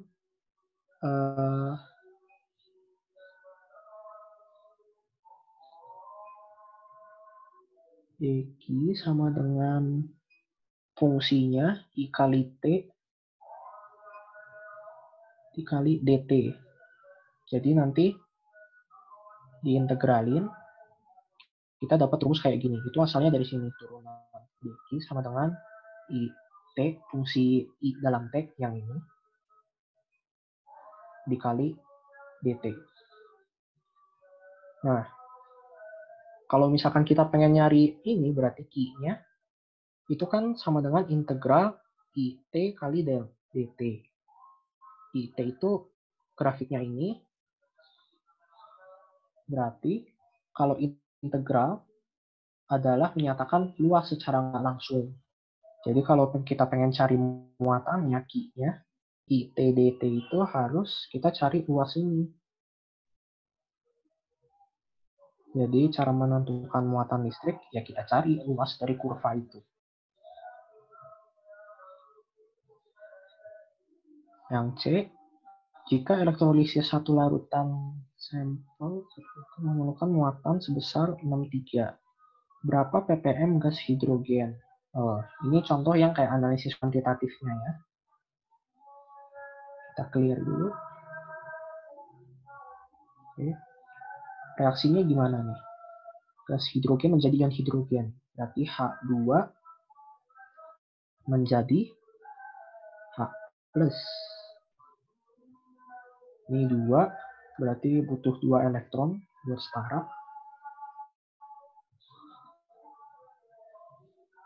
Nah, langkah pertama kalau misalkan kayak gini, tadi adalah selalu cari mol elektronnya. Mol elektron itu adalah Q per V, F 96500, tetapan Faraday tadi. Nah, Q-nya ini kita dapat dari tadi, menentukan muatan listriknya. Oh, ini udah disebut. 63. 63 per 96500. Itu adalah mol elektronnya. Coba kita hitung. 63 dibagi 96500. Itu dapat 6,5 kali 10 pangkat min 4 mol. Nah, kalau dilihat di sini, mol elektron itu sama dengan mol hidrogen, setengahnya mol hidrogen berarti ya. Berarti di sini nanti kita carinya setengah kali 6,5 kali 10 pangkat min 4. Itu mol hidrogennya. Yang ditanya adalah berapa konsentrasi dalam ppm. Nah, ppm itu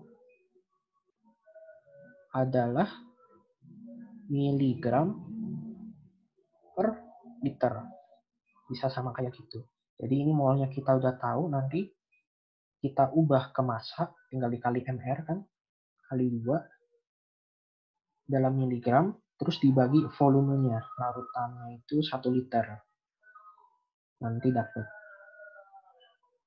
Jadi kalau misalkan kita coba hitung, setengah kali 6,5 kali 10 pangkat min 4 itu 3,25 kali 10 pangkat min 4 mol. Ini adalah mol hidrogennya. Kita ubah ke massa berarti kali 2 jadi 6,5 kali 10 pangkat min 4 gram atau 6,5 kali 10 pangkat min 1 miligram. Ini massanya. Volume larutan 1 liter, berarti kita bagi 1, didapat 6,5 kali 10 pangkat min 1 ppm. Ya, itu jawabannya. Oke, soal nomor 5.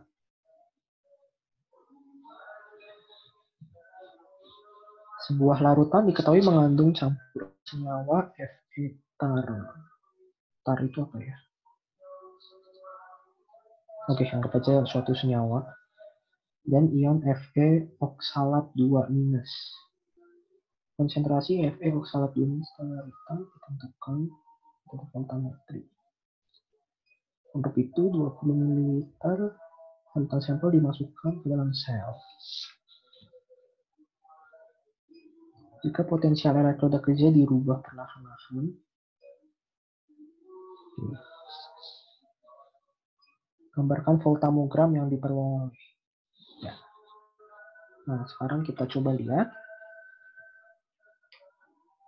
Ini misalkan potensial reduksi. Di sini di kiri positif, makin ke kanan makin negatif. Fe tar ini di 0,5. Berarti lebih sini ya, lebih positif. Fe tar ini 0,5. Sedangkan Fe oksalatnya misalkan di sini. Ini Fe oksalat sebesar 0,2. Lalu kita pengen analisis dengan voltametri dari potensial 0,7 sampai 0,0. Berarti awalnya kita keadaannya ada di sini nih. Di sini keadaan kita. Nah, kalau keadaannya di sini lebih positif. Kalau lebih positif, potensialnya misalkan ini ya. Pakai konsep yang tadi, lebih positif, elektronnya lebih sedikit ya di sini. Dibandingin sama Fe tar. Ini Fe tar. Ini lebih tinggi di sini.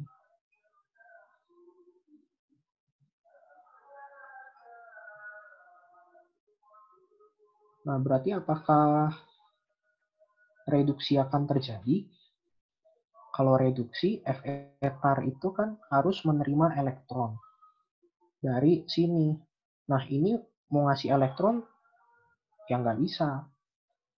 Karena ininya lebih rendah dari Fe tar. Makanya pada kondisi ini reduksi belum terjadi. Jadi kalau misalkan kita gambar di sininya, kehapus. Kalau kita mau gambar kurva voltamnya, di sini potensial dari 0,7 gitu ya. Ini 0,7. Terus ini ada I. Harusnya ya pas kondisi awal dia masih di sini. Kenapa? Karena belum ada reduksi, nggak ada reaksi, yang nggak ada lapis difusi, jadi nggak ada arus. Jadi masih 0. Terus kita jalan sampai ke 0,5. Pas 0,5 di sini kan dia udah mulai tereduksi. Berarti harusnya mulai naik. Ini pas mulai 0,5. Nah, nanti datar lagi ketika udah habis. Lalu ketika udah nyentuh 0,2, si Fe oksalat dia bakal tereduksi gantian. Jadi dia akan naik lagi arusnya. Di sini berarti kira-kira ini 0,5. Di sini titik 0,2 sampai dilanjutin ke 0,0. Nah, di sini udah habis bereaksi berarti nanti. Jadi kurva voltammogramnya ada dua titrasi gitu. Nah, ini yang contoh analisis multikomponen. Biasa emang keluarnya analisis multikomponen begini sih. Ini jawaban yang A, voltammogramnya. Lalu ke dalam larutan sampel tersebut ditambahkan 50 mikroliter larutan FeO. Harus total menjadi 30, gambarkan voltamogram yang diperoleh. Oh, masih gambarkan voltamogram. Tapi di sini ada tambahan larutan Fe oksalat. Jadi artinya kalau ini bisa beda warna kan ya. Nah, misalkan ini yang baru. Karena Fe tar-nya sama, berarti otomatis ini akan sama. Ini yang warna merah, ini yang jawaban B. Masih akan sama segini. Tapi ketika udah masuk ke Fe oksalat, dia udah ada tambahan 50 mikroliter, 10 milimolar. Otomatis dia bakal menjadi lebih tinggi karena Fe oksalatnya lebih banyak. Jadi segini misalkan. Nah, ini jawaban yang B. Hitung konsentrasi molar Fe. Oke. Nah, kalau kita lihat di sini dikasih tahu sebanyak 20% dari arus ini berasal dari ion Fe tar 2in, 25 mikroampere. Berarti ini nih, ini 20% nih. Dari 25 mikroampere. Itu berarti 5 mikroampere. Yang di sini berarti sisanya. Ini 20 mikroampere. Nah, untuk keadaan yang B, arus total yang diperoleh berubah menjadi 30 mikroampere. Nah, ini kan tetap nih 5 mikroampere karena Fe tar-nya sama ya. Tapi di sininya berubah menjadi 25 mikroampere. Ada ketambahan. Berhubung Fe oksalatnya juga nambah. 25 mikroampere dari mana? Dari 30 totalnya dikurangin sama 5 mikroampere yang dihasilin dari Fe tar. Nah, rumusnya cuma satu kalau voltam. I sama dengan K kali C.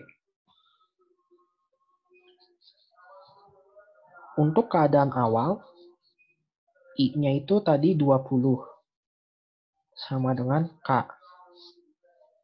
Kali konsentrasi C-nya ya kita nggak tahu, misalkan C juga.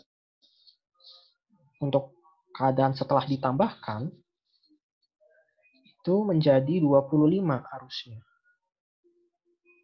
K-nya sama, C-nya itu berarti ada dari sini, dari sampel yang sebesar C yang pengen kita cari, ditambah dari standar 50 mikroliter 10 milimolar.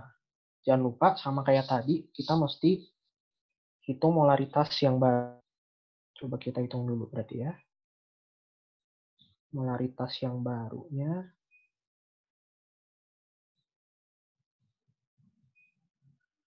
C dikali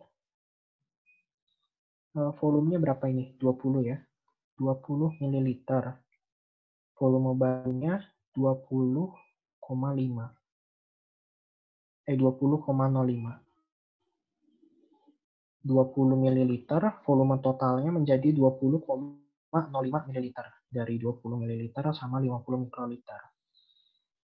Ditambah mol standarnya 50 mikroliter kali 10 milimolar. Berarti 50, tulis dulu lagi aja. Ini ya tadi. C kali 20 ditambah 50 mikroliter itu 50 kali 10 pangkat min 6 ya buat ke liter. Dikali 10 milimolar. Dibagi volume totalnya 20,05. Nah, ini konsentrasi yang baru. Jadi ini C kali 20, ini kita masukin ya, ini ke sini. Nah, dapat 2 persamaan kan. Nanti sama kayak tadi lagi, ini bisa kita hitung menyelesaikan 2 persamaan ini, dapat C-nya sama dengan sekian. Dimasukin ke kalkulator. Gitu deh. Selesai. Oke, ada yang mau nanya mungkin?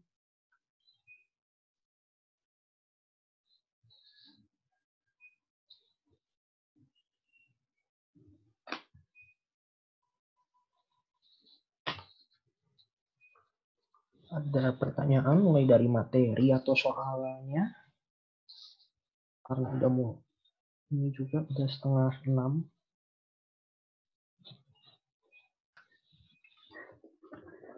Untuk kurva titrasi konduktometri elektrolit lemah, apa dia sebelum mencapai titik ekivalen selalu naik? Untuk elektrolit lemah. Oh iya, untuk elektrolit lemah pasti selalu naik. Kenapa? Coba ya, kita lihat di yang tadi ini, konduktor. Pakai contoh aja dari slide, supaya lebih enak juga ngejelasinnya. Bentar, lagi loading. Ada CH3COOH sama NaOH. Nah, dia akan selalu naik. Kenapa? Karena lihat di sini, ini CH3COOH itu adalah elektrolit lemah. Jadi kalau misalkan kita punya 1 mol CH3COOH, ya dia nggak bakal ngasilin 1 mol CH3COO-,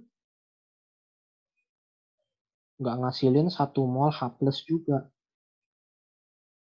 Yang ini, nah ini enggak nih. Nggak terjadi. Karena dia elektrolit lemah, yang terdisosiasinya nggak sempurna. Jadi mungkin di sini cuma ngasilin 0,1 kah? Ini juga cuma 0,1 mol kah? Nah, sedangkan ketika kita tambahin NaOH, di sini dia bakal ngasilin 1 mol CH3COO Na.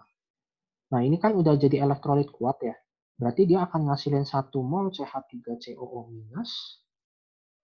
sama 1 mol Na+. Nah, ini aja udah kelihatan. Sini cuma 0,1 jadi 1. Ini 0,1 juga jadi 1. Otomatis dia akan naik kurvanya. Tapi naiknya nggak terlalu tajam, nggak terlalu curam. Ketika udah nyampe titik ekivalen, baru dia jadi tajam. Kayak gitu. Paham kah?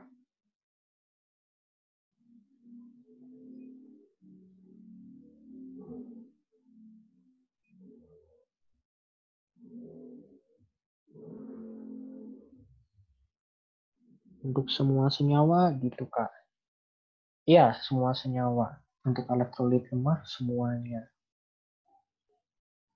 Iya, berarti harusnya semua elektrolit lemah akan kayak gitu. Karena memang awalnya dia nggak terdisosiasi sempurna, lalu pas produknya terdisosiasi sempurna, elektrolit kuat. Ya, kayak gitu.